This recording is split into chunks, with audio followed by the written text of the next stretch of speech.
বিদেশি নাগরিক ঋণ খেলাপিদের এমপি বানায়েন না। এরা দেশকে যেমন খাবে তেমনি বিএনপিকেও শেষ করবে।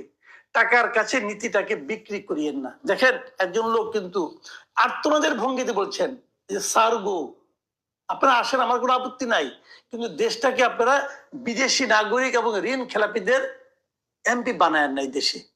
কথাটা কেন বলছি?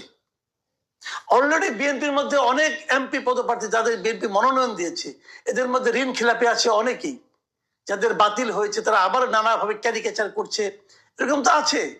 আবার কেউ কেউ বিদেশি নাগরিক, এটাও আছে। আপনি বিদেশি নাগরিকদেরকে দিচ্ছে, এটা তো আমাদের আইনে নাই রে ভাই। আপনি আইন চেঞ্জ করেন, তারপরে আনেন।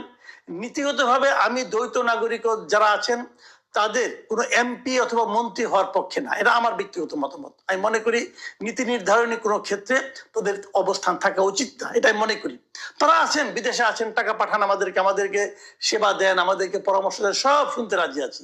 কিন্তু আপনারা কোনো দায়িত্ব থাকলে যেটা হয়, এই যে এখানে সমস্ত মন্ত্রীরা আওয়ামী লীগের টাকা পয়সা লুটপাট করে পালিয়ে গেছে, তাদেরকে আপনারা ধরতে পারছেন না কেন? কারণ তারা বিদেশের নাগরিক, তারা ওই দেশে আরাম আয়েসে থাকবে। এইটা থাকা, লুটপাট করে যেন কোথাও যাওয়ার সুযোগ না থাকে এরকম ব্যবস্থা করেন।